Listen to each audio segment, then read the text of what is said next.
જૈન મિત્રો, અત્યારે online fraud કેવી રીતે આપણી સાથે થાય છે ને એ જોવા માટે આ એક વિડીયો પહેલાં જોઈ લો, એટલે આપણે એની વિશે પછી વિગતવાર ચર્ચા કરીએ. અને એની પહેલાં આ વિડીયોને શેર કરી દેજો, જેથી બીજા મિત્રોને સુધી પણ આ વિડીયો પહોંચી શકે, જે લોકો ઓનલાઈન પોતે ટ્રાન્ઝેક્શન કરતા હોય છે અને દુકાન ધંધાદારીઓ જે પોતે સ્કેનર રાખી અને ઓનલાઈન પેમેન્ટ સ્વીકારતા હોય છે. એના માટે ખાસ વિડીયો છે, જોવો પહેલાં વિડીયો, પછી આપણે વિગતવાર ચર્ચા કરીએ.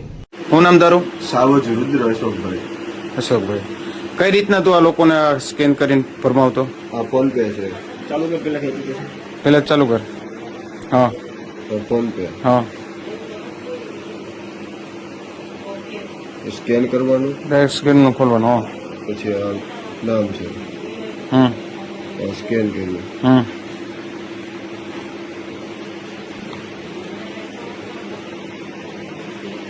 આ નામ આવી ગયું.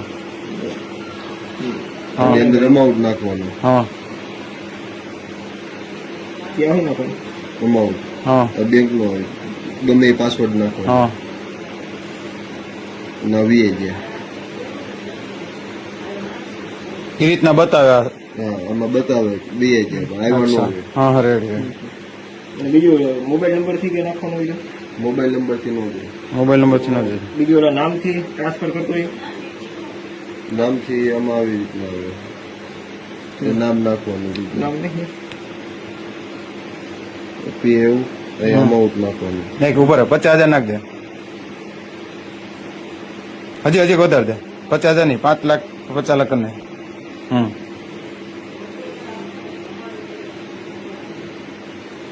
ગમે નાખવાના ને પાસવર્ડ? ગમે પાસવર્ડ નાખો, ક્લિયર થઈ ગયું. પેમેન્ટ સક્સેસફુલ બતાવે.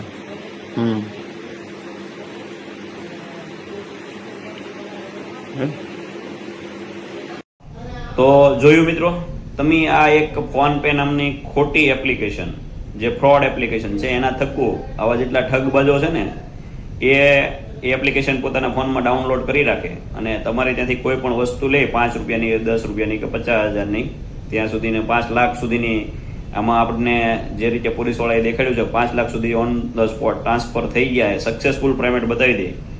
એટલે તમને એમ થાય કે હા ભાઈ આવી જ જશે ને એમ, કારણ કે તમારું નામ પણ બતાવે.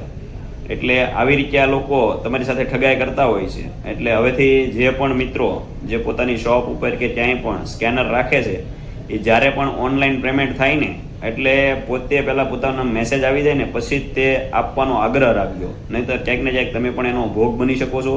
કારણ કે જે તમે નફો ન કર્યો એની કરતાં વધારે આ લોકો લેભાગુ ટોળકીઓ સક્રિય છે અને લઈ જશે.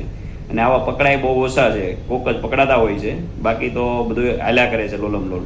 એટલે સતર્ક રહો અને જાગૃત બનો, એવી દરેકને વિનંતી છે. જય હિન્દ, જય ભારત.